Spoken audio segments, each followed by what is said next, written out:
think we're live. Whoa. All right, we're live.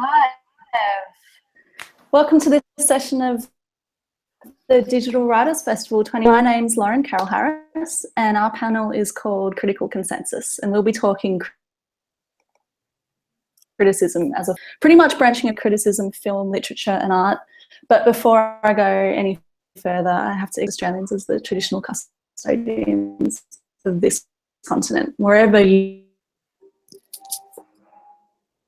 to be governed by viable Indigenous systems of law and education and agriculture and everything. So I pay respect to the elders of the community and extend my recognition to their descendants who are present. Consensus. The mandate today for this session is for us as 4 young writers to talk with you about where this country's culture of criticism is headed. Part of the art, film, literature and music world. It's a big part of how we engage with culture.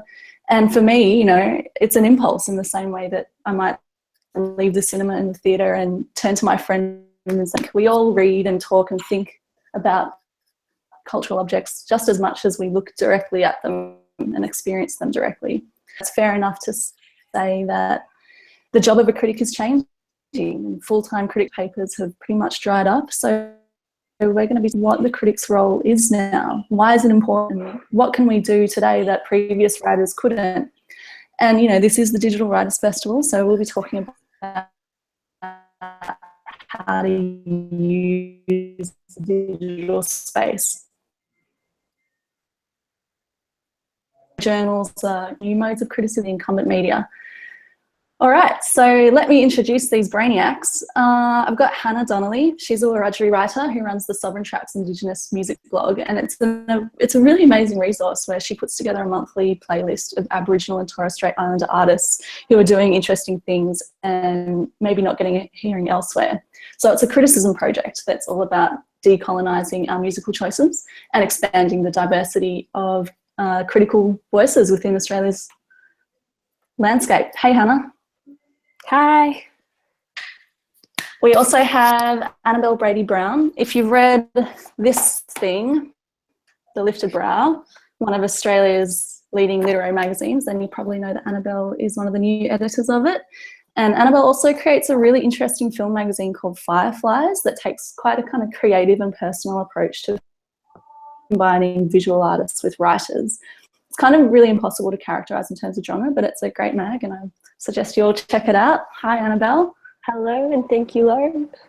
Hello, and thank you, Lauren. Oh, no probs. And Joshua. We've got Joshua Barnes, who's a writer and an editor, published in pretty much some of the brightest literary journals and online publications in the country. So The Lifted Brow, Kill Your Darlings, Junkie, The Suburban Review. Hey there, Joshua. Hi. And you're part of the conversation too, out there in the ether. So feel free to throw us your Twitter, HWF. And I should also introduce myself. My name's Lauren Carol Harris, and I'm a writer in Sydney. I wrote this book, Not at a Cinema Near You, Australia's Film Distribution Problem. And I write for The Guardian, Australia, and places like Kill Your Darlings and Lifted Brow and Overland and Meanjin. All right, so let's really do this. Okay, let's try and pin down a working definition of criticism, but let's make it really concrete. So I want to know, all 3 of you, how do you see your role as a critic? How do you approach it? As working within a branch of literature, as working as a journalist? Do you see yourself when you're writing reviews or essays as creating kind of secondary responses to your experience? Are you more about delivering judgment or advising people how to spend their time and their money on the weekends? Let's start off with you, Annabelle. Thanks, Lauren. Particularly in the type of criticism that I'm interested in, and the criticism that we publish, I guess, in Fireflies and stuff that I'm proudest about that we publish in The Brow.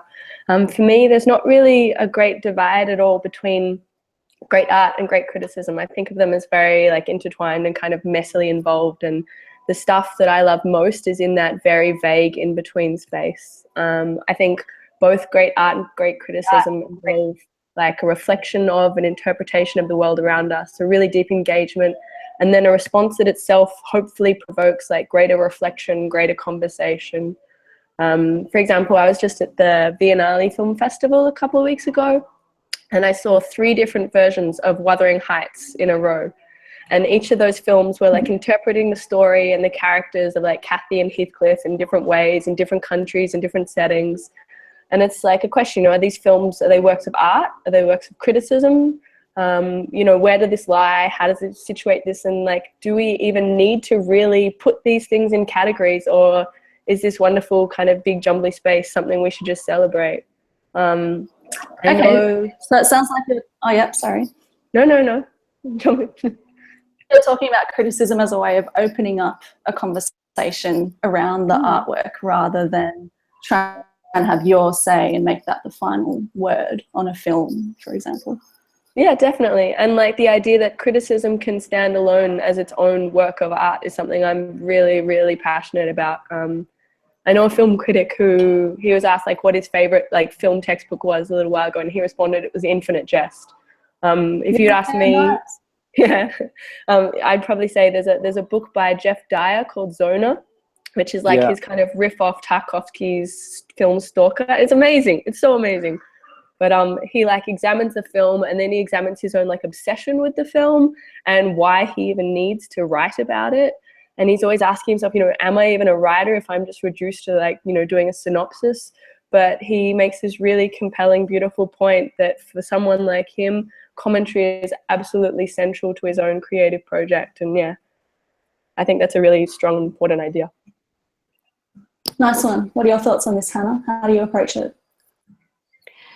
I think it's definitely part of responding, in that for me it's around selecting and presenting things that aren't present because of colonial displacement, or kind of a whitewashing of what we have access to. And so in that, I guess criticism to me is also like one thing that I've been more recently thinking about is how, as an individual, if you're responding and doing something or have a project like I do with a blog, but how can that reflect a collective or a community approach of criticism as well? Yeah, so I guess there's different ways of thinking about how we respond to things in a collective rather than just as an individual responding to a piece of work. Okay, that's interesting. I want to come back to that idea of a collective response a bit later. How about you, Joshua? How as a critic, and how do you approach it? I was thinking about this question, and I think the basic task of the critic is paying attention. I think attention is the kind of the work of the critic, and you use the word impulse at the start of the session, Lauren, and I think that's a really good word for it. I think criticism, even if it's not, like, criticism can emerge in works of art that are not, and in writing that's not expressly, you know, critical writing. I think critical impulses emerge in all kinds of art, and I think this is a point that you made really well, Annabelle. It opens up questions of juxtaposition, I think, and repetition, and in the context of cinema, duration, like playing films, putting films next to each other, and restaging works of art. You know, that's a critical act.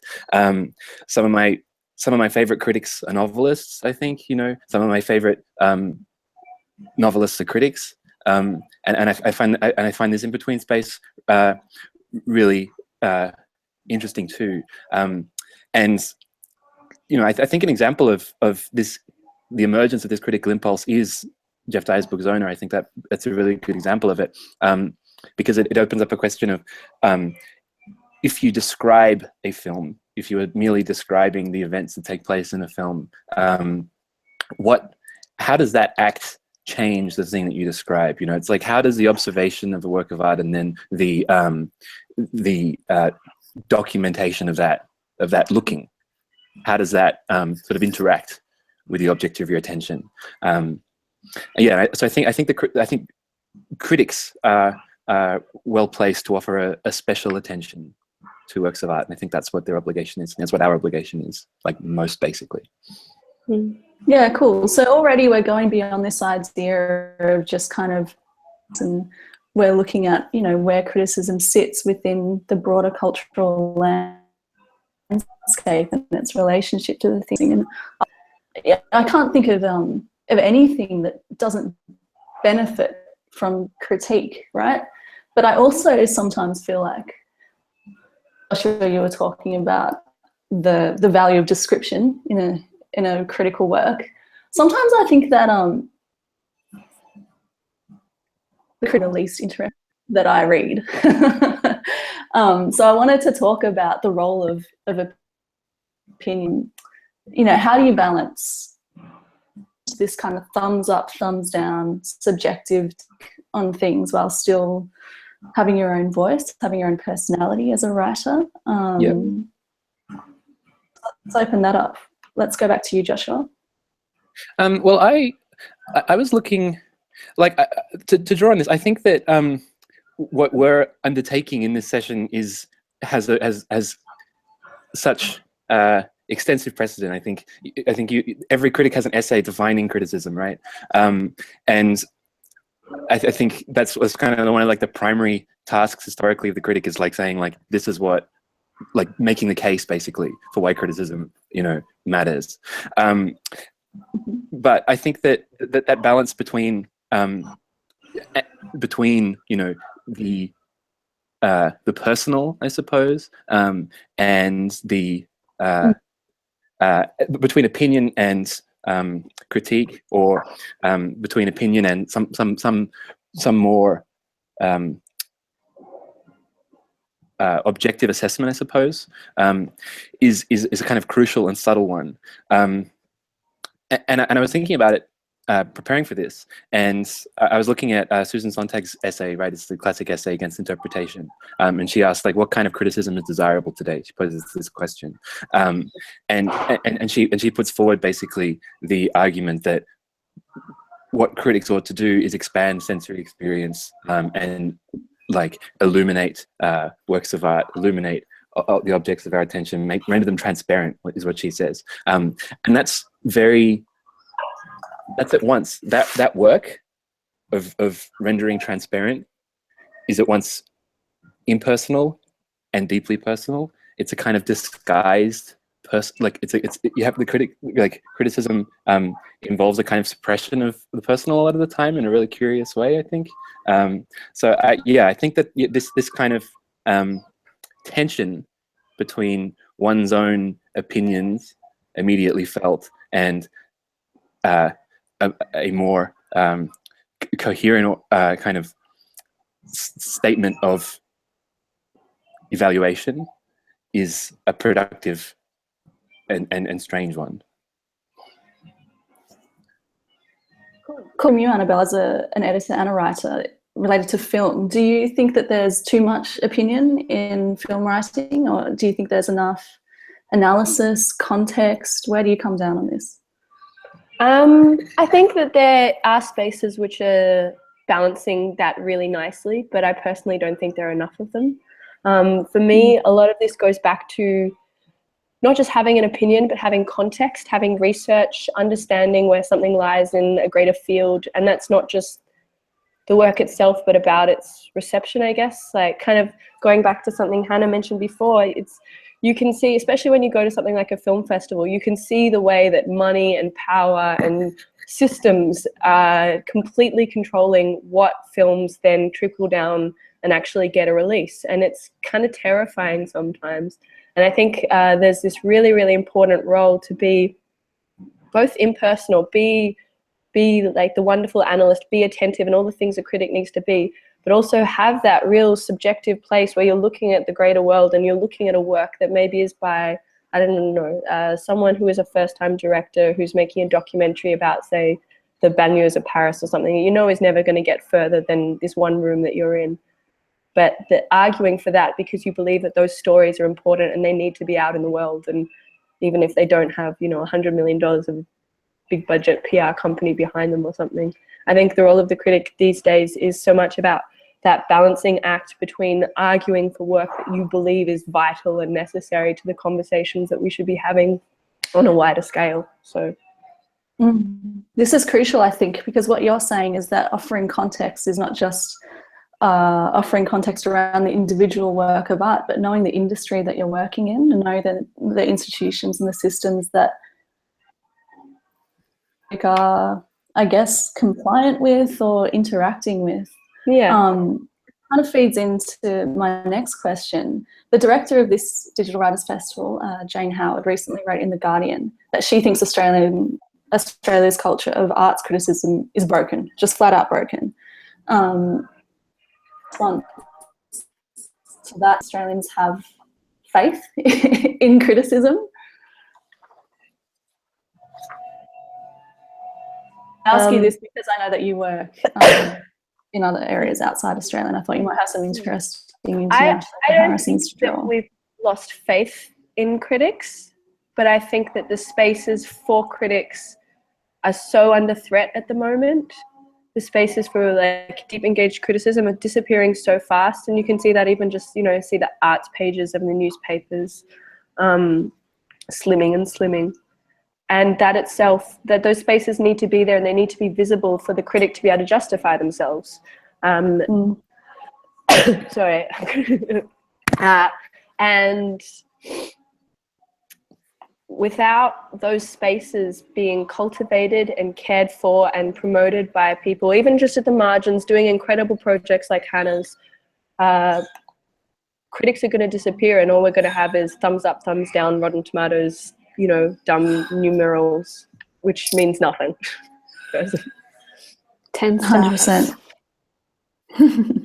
Well, let's get your voice in on this, Hannah, because I would say one of the things that is really broken about Australia's critical culture is its lack of diversity. It's still dominated by pretty old, white, and like dudes. They're the ones with the jobs at the major papers. They're the ones in the editors' chairs.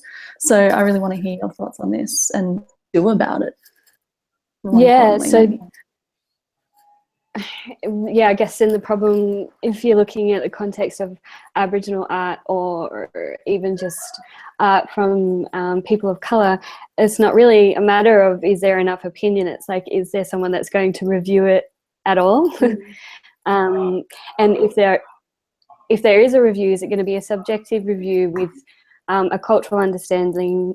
Most likely not. A big problem, I guess, is that what a lot of people call in the industry, if an Aboriginal work doesn't have what they call the Ooga Booga, which is like the traditional performance of culture, then it's going to get a bad review.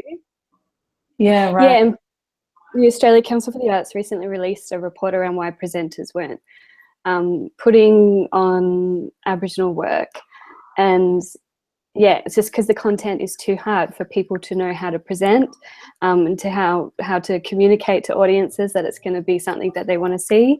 And I think I think the lack of criticism around our work is also playing into that as well. Yeah, I noticed this in relation to the recent coverage of Jonathan Jones's artwork for Caldwell Public Projects in Botanic Garden. I realised that, you know, most of the critics had no cultural understanding of how to relate to this work, and I just thought, I don't really want to read an elderly white man's critique of this work, and that's the only thing that's available in the Sydney Morning Herald. It just seems that there's very limited understanding, and I think, you know, this is about broadcasters and editors as well. Who are they employing? Who are they commissioning? And I think so this comes down to, it's not just the role of critics, it's, you know, who's giving us our jobs, and do they have a stake, diverse voices in criticism? Yeah, definitely. Yeah, definitely. I think Joshua. Picking that up, that one of the capacity, I suppose, that's so important of a critic is to direct others' attention to things that are, you know, that they ought to see, or that would otherwise not be you know, not be listened to or read. or watched. And I think that with that there comes an obligation to intervene and create, like, ensure, I suppose, that that those who are, you know, writing and talking about these kinds of these kinds of artworks are doing so according to the appropriate terms. I'm thinking of your piece, Hannah, that you wrote about Charlotte Wood's novel, The Natural Way of Things. And I think that's a really good example of a critical intervention, I suppose, and pointing out where there is a missing piece of cultural knowledge in that case. And I think that interaction, I suppose, between a critic and an artist is kind of exemplary of this kind of exchange that's important. Yeah, that's a great point. There is probably more things that we as individual critics can do, and Hannah, I think your Sovereign Tracks project is exemplary of that, of, you know, making a critical input to music and political discourse that it just wasn't there before, you know, and using all these tools and social media and your own blog to make that really necessary contribution. How do you see that project developing for you, and do you find its reception has been going? Yeah, it's well, I don't think I would be able to do it if it wasn't like a self-directed online space, or maybe now that it's been rolling for a while and it does get good feedback, then people, like, it might be more likely to get wider exposure, and somebody else might have been like, yeah, let's put that on our website or whatever. But it definitely has had an impact in growing audiences for artists that wouldn't necessarily be reaching those types of audiences. I don't really have all the tools myself to measure all of these things that are a little bit intangible sometimes. But it's also about growing the community of people that will listen to our own artists, and having access to our own artists, because before that kind of wasn't even, like, we have our own radio stations, but it wasn't possible in that kind of space. And yeah, I think the future of the project is hopefully that it will keep going. It's definitely to the point where I get sent a lot of stuff by artists and their tracks and new releases or information about what they're going to be up to, and if they've got releases of videos coming up, which is awesome. And it just, whether or not it's going to grow into its own permanent website, I guess, is the next thinking processes around it and getting more people involved. Yeah, but like I said, I don't think it would have been possible. Wouldn't have been possible without that. Yeah, the online space. Yeah, definitely. Yeah, and I think it's so interesting what you're saying, because you're talking about building relationships between critics and artists, which really undermines this idea that, like, critics and artists have an us versus them.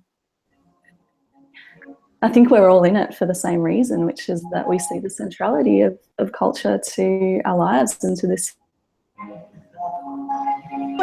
Can you talk a bit more about what you meant by amplifying a community response or a collective response through criticism, Hannah? Yeah, definitely. I think this is something that's been in the back of my mind since I started Sovereign Tracks, is that when I talk to artists, the first questions we talk about are always like, oh, where'd you grow up, or where are you from, where are you living, like, what do you want to do, what's your future thoughts? Like, it's not necessarily technical questions about their music.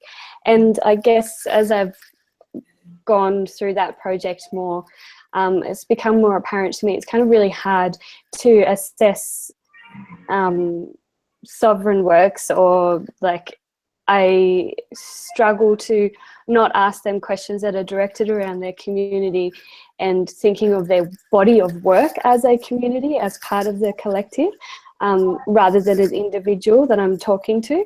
So yeah, so I guess there's a little bit of a methodology in my head around, and like now I've experimented with that in different creative responses in other areas, not just sovereign tracks, but looking at artists' works and responding to it through the central idea that their work represents a community. It's not an individual piece of work, and if their work lived and it was an actual community, what would it look like? Yeah, nice. Yeah. So that's part of how you provide context around the work. Yeah. Annabelle, your thoughts?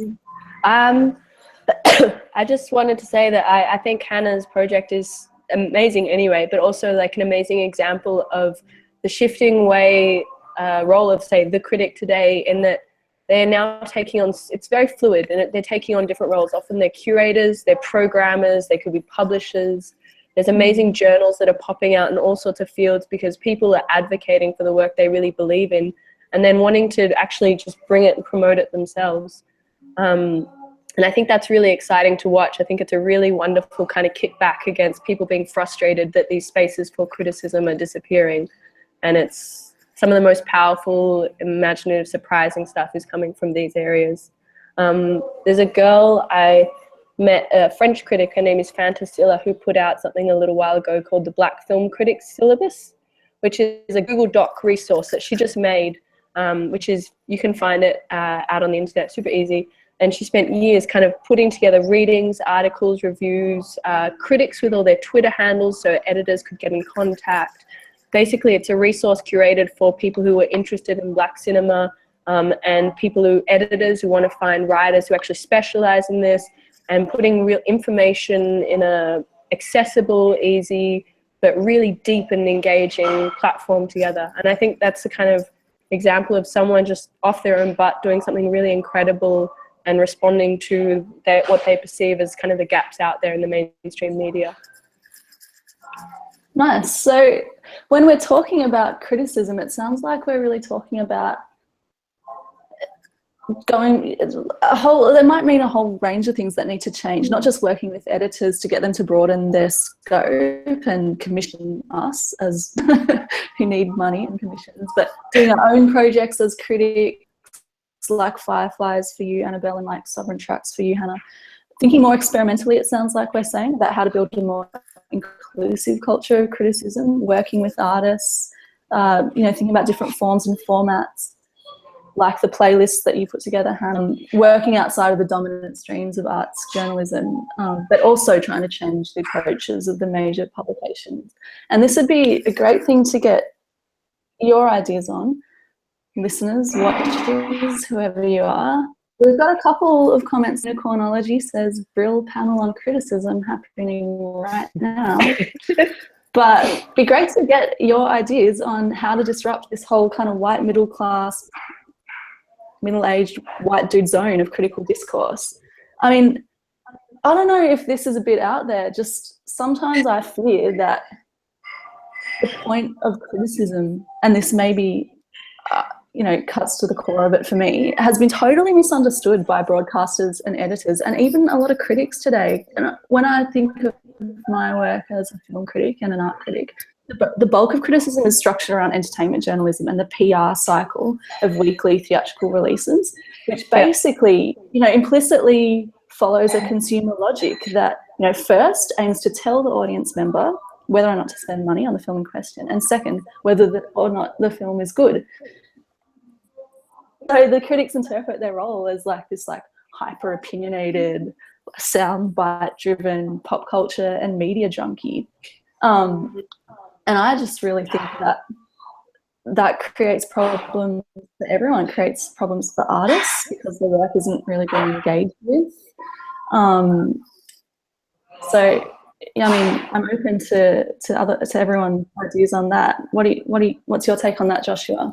I think it's a point that you referred to Jane's article in The Guardian, and I think it's a point that's made there skillfully, which is that in order for criticism to have any impact, it needs to operate as an ongoing cultural discussion, I guess.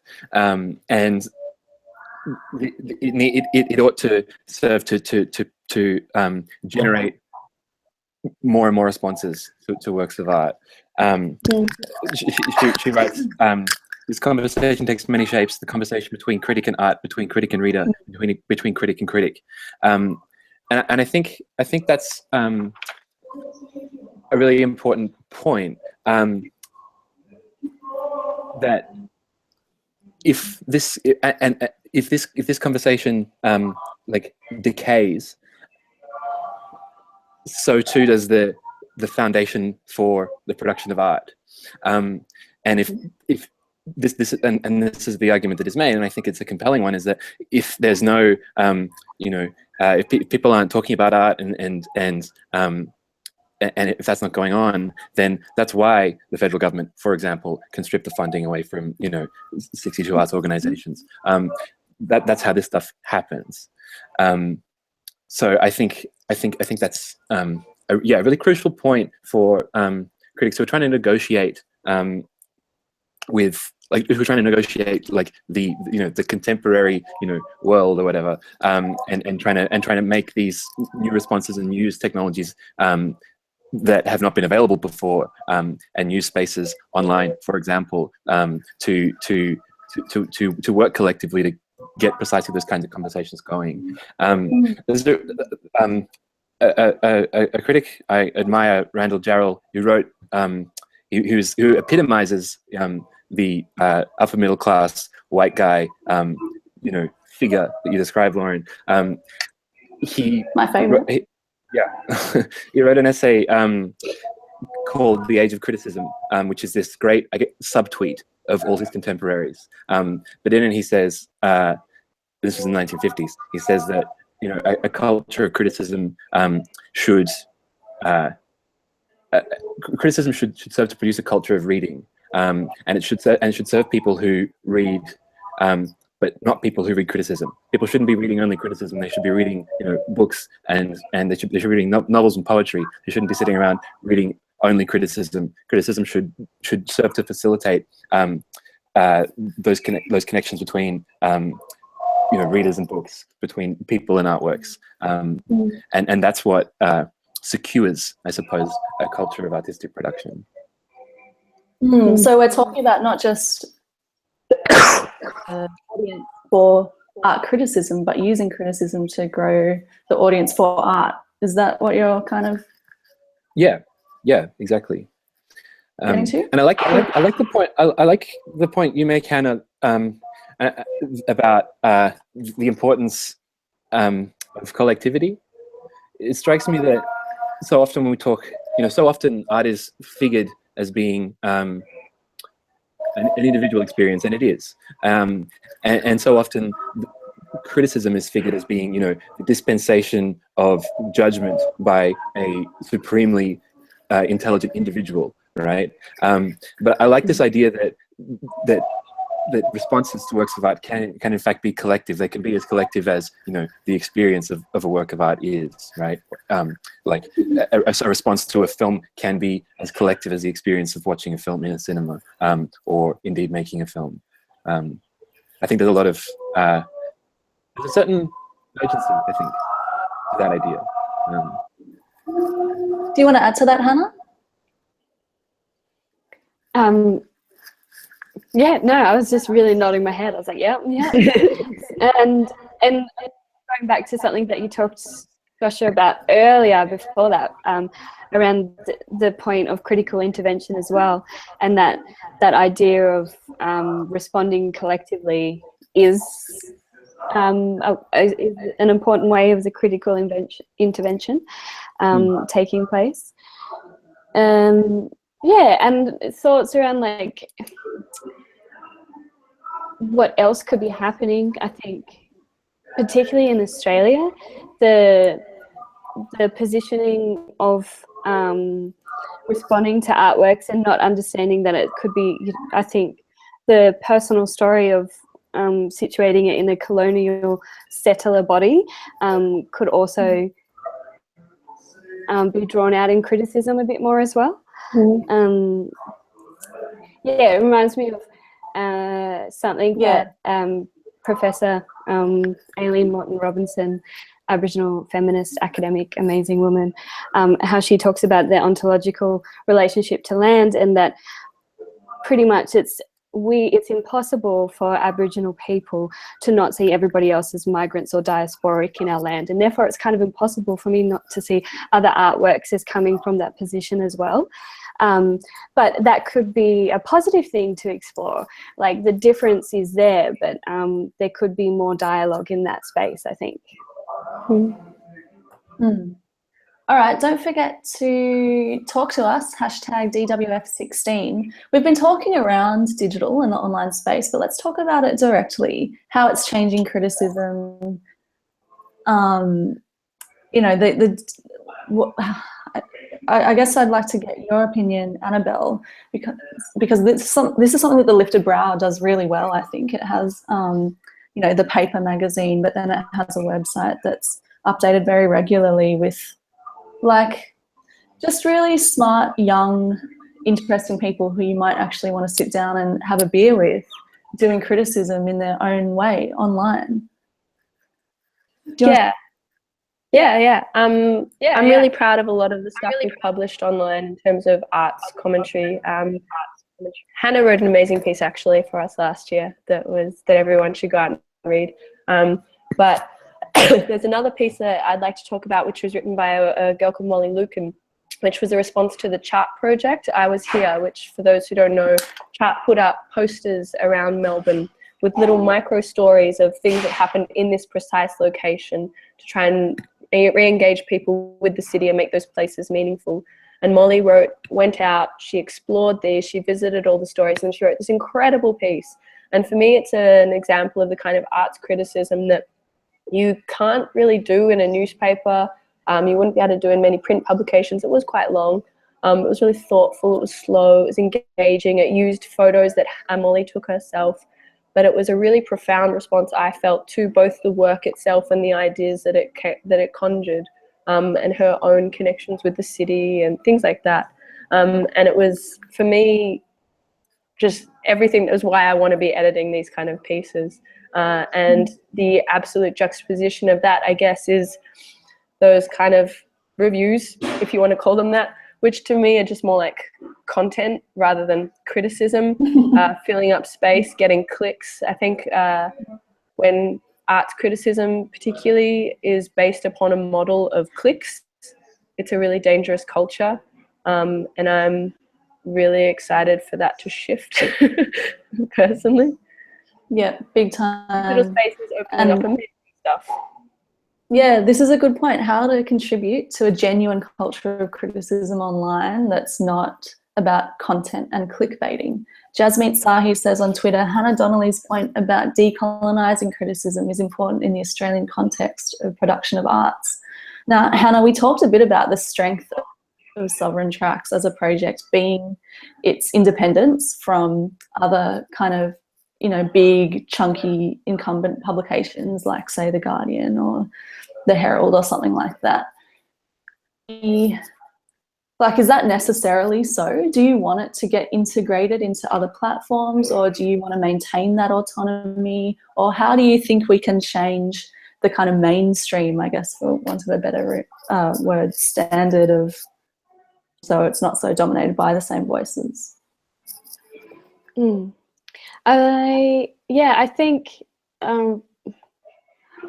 the responsibility does lie on presenters or curators or people that are selecting and presenting these works to really think about where they're placed on, you know, unceded sovereign territory, to be aware of Aboriginal work and artists that are out there.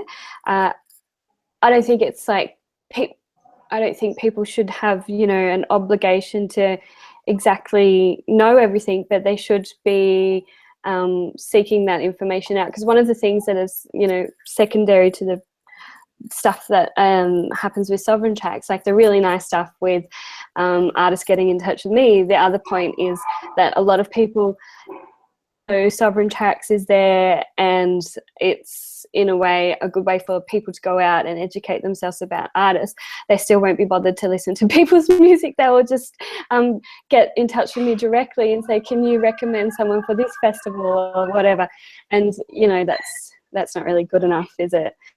So I think the hope is that more mainstream presenters would be picking up more Aboriginal artists, essentially. Yeah, and I guess this isn't a new thing.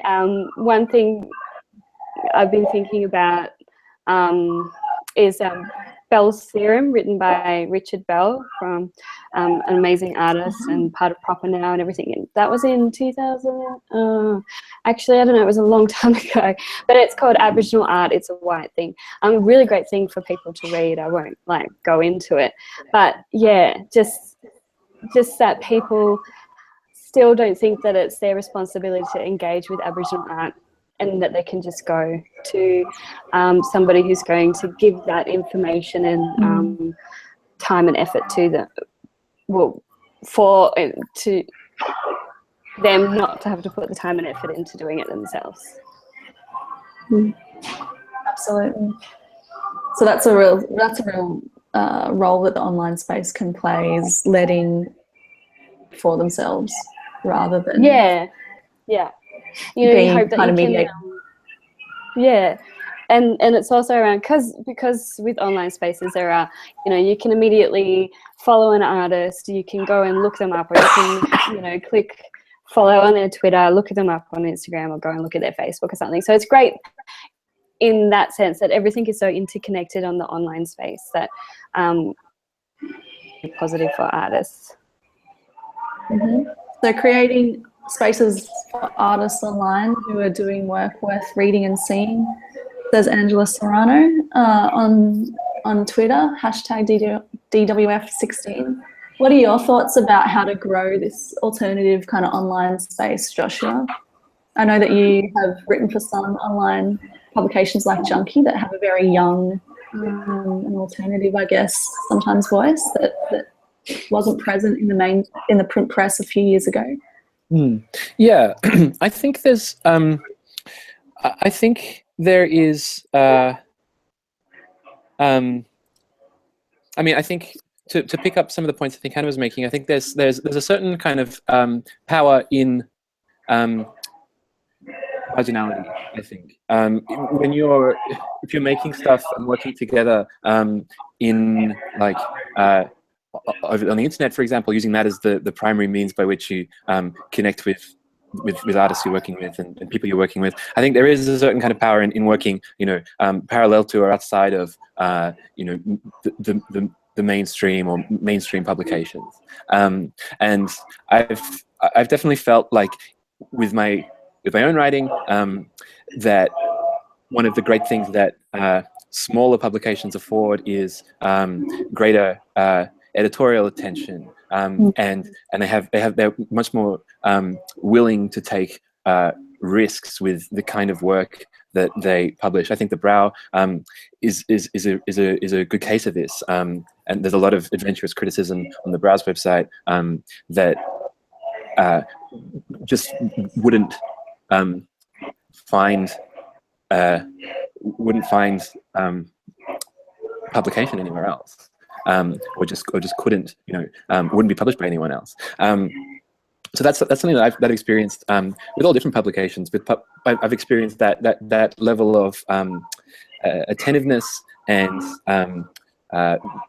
trust, I suppose, on the part of people I've worked with at publications as different as, you know, Junkie and the Brow, and I really appreciate that every time I experience that. And I think it's particularly good for, you know, young critics, emerging critics, to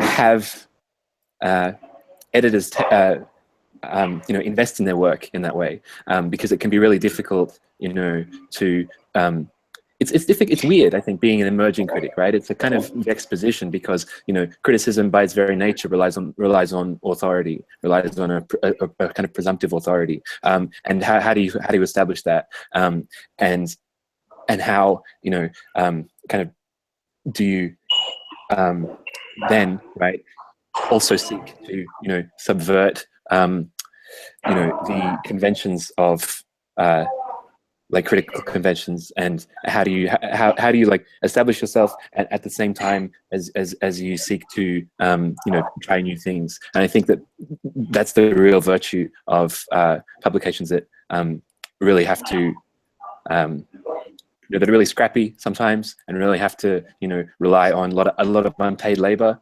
and a lot of people doing a lot of diffuse unpaid labor, a lot of people doing a lot of different things all at the same time. And that's interesting. Yeah. That's interesting, because it kind of feels like one of the undercurrent themes that we've been talking about is actually disrupting the authority of the critic, or broadening that authority. Yeah. Do Anglo-Celtic critics on the panel and otherwise think about decolonizing art criticism? Is it something they think of when they write? How about you, Annabelle? Yeah, definitely. Picking up on what Josh said, I mean, when we do Fireflies, a huge motivation for us is that motive, to try and open up and include more voices, more perspectives, just because it's more interesting. Like, if we would just had the same old white guys, it'd be super boring and no one would read it, and I'd throw it in the bin. And so part of that is using in the online spaces to find people who are doing this really wonderful, experimental, like powerful, angry voice work, and bringing them to a print publication. But it's also connecting people who you wouldn't necessarily think of as people with authority on a film, for example. In the latest issue we've just put out, there's a piece I'm really proud of, which has got 4 monologues written by characters from a film.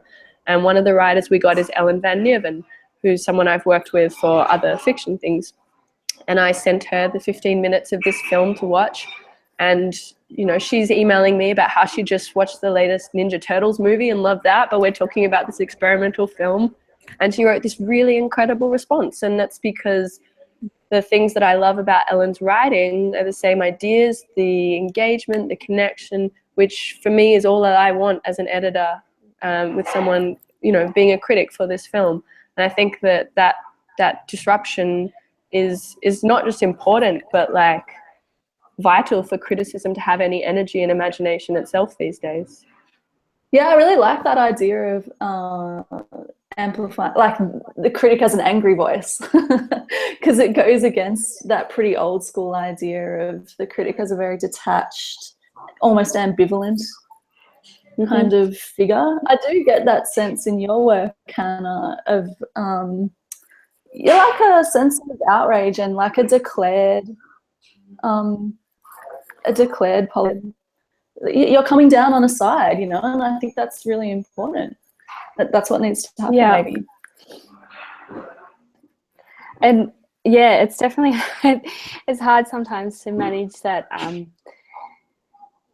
the outrage in criticism to be like an acceptable level of outrage, but I think it's the reality of it. It needs to happen, and people don't really like. People listen more if you're really honest about how much you are like hurt or annoyed or outraged by a complete kind of denial of what most often is a complete denial of our sovereignty and a lot of work that happens out there. So, and I think for me, what it comes down to emotion into criticism, you know, like you read these tropes of criticism, like in the film world, it'll be a journalist being like, this is a film with a lot on its mind. And it's like, why are you writing like that? Why are you talking like that? Like we need to heighten the emotional IQ of criticism, I think, so that there's a form of writing and a form of connecting with both the artwork and the audience that's emotionally connected and humane and frank about the fact that we're kind of fallible people experiencing this artwork and then contributing to culture. Criticism, did I just kind of like verbal hate crime every like critic out there. Like, is that an acceptable thing to say? The emotional activity? I don't think we're talking about it, but I'm really keen to get your thoughts on it. Anyone jump in? Sorry, pardon me. No, definitely. I think that there's some tropes which, I don't know, anytime they see them published once more, they should be burned immediately. But I also think that, you know, just balance it out a little bit. A lot of those people are writing as part of a culture where they're not getting very much time to write at all, especially for film. A lot of pieces, you know, art pieces, you'll see it, you need to churn out that review immediately. You decreasingly have an editor working with you, like going back to what Josh was saying before, in those bigger publications, there's no one there kind of prompting you to think a little bit deeper or, you know, pick up your grammar or anything like that. And it's easy, I think, to fall into these traps and just repeat this stuff, partly because you know that people are often more interested in just knowing, yeah, is it good? Is it bad? That's it. And yeah. I think the fight for good writing, for good criticism, for imaginative criticism, like we've all been talking about, for things that disrupt these, I don't know, ideas, is like maybe the most important thing happening in criticism today. Yeah, I do think that. And I think that it also comes back to broadening the diversity of voices, because, you know, we'd get a different set of life experiences than, you know, a kind of overeducated middle class dude who just watches every Marvel movie and wants to knowledge his opinion all over you about it. Yeah, like, which, you know, tends to be the default reviewing style. So true. Yeah, like, you know, God bless David Stratton, but I still, he's not the first person I want to see reviewing, like, you know, Charlie's Country or something. There's many more voices and opinions I'm interested in. Yeah. Absolutely. We've still got a few more minutes, so everybody out there, hashtag us DWF16. What are your thoughts on this latest stream of thought, Hannah? Picking that up and picking up Jasmine's question from Twitter as well. I think it. I feel it quite keenly, the responsibility to not think of, you know, decolonization as something that happens as a discrete process, right, that you undertake, and then, you know, you step back and you continue to write, you know, to write other stuff, right? That necessarily, you know, that decolonization, like, really only like is possible if you acknowledge, you know, like, that you are complicit in, you know, colonialism in everything that you as an Australian, as a white Australian writer, that I feel a responsibility to acknowledge that in my own work, and acknowledge that complicity and possible complicity. I read an essay earlier this year that's forthcoming in the ABR about how about maps, and about how taking the history of the mapping of Australia and using that as a way to think through some of these problems about how cultural, you know, aesthetic production and works of art, literature, and technologies like maps and cartography kind of embed colonial structures, and how they reiterate them, and how the proportion, for example, of the relative proportions of different continents on a map reinforces a colonial view of the world, a colonial kind of epistemology that needs to be broken down. And the only way it's going to get broken down is if you acknowledge that process that is embedded in sort of every facet of culture, and you need to sort of be alive to that fact, and ready and willing to challenge it where you encounter it, and challenge your own prejudices and your own kind of broken understandings, I suppose, of history, essentially. And I think it really is incumbent upon critics to get that, and to get that, you know, writing about books is, you know, writing about the you know, the kind of the history that has made the production of those books possible, and, you know, what it's taken to you know, to put you in the position of reading what you're reading and thinking the way you do. Yeah, but then not just to have that like personal response, but to engender a conversation, to take that out into the collective sphere and all these things we've been talking about. Yeah. And maybe it's also, oh, hang on a second, Jasmeet Sahi says, on the question of emotional IQ, Bill Leake's cartoon would be removed. You know, it wouldn't even be an issue if emotional intelligence was sound and abundant, you know, as a kind of base. So I think that's a really good point. Maybe another point is that it's up to kind of like white writers to turn down commissions that they're not qualified to write about. You know, like I got, like you mentioned the film Charlie's Country before, Annabelle, and I think that's a really good example. It's a film by Rolf de Heer, and it was made with David Gulpilil.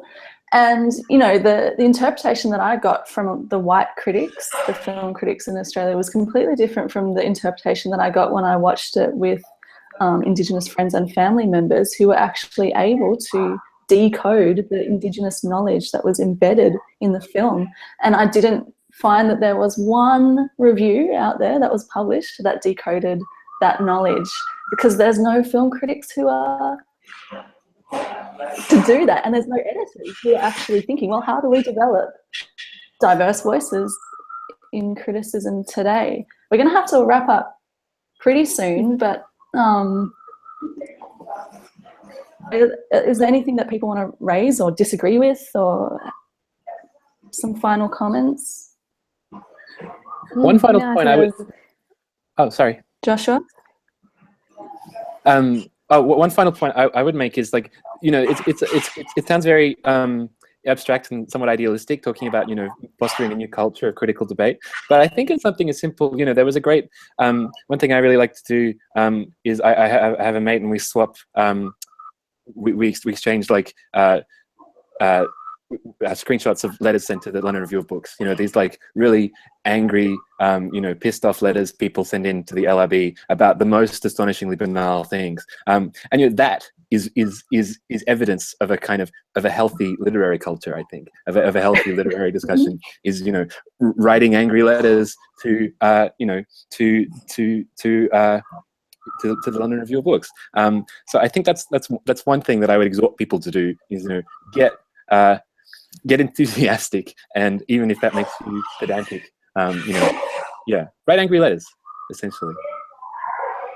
Nice one. Final thoughts from you, Hannah?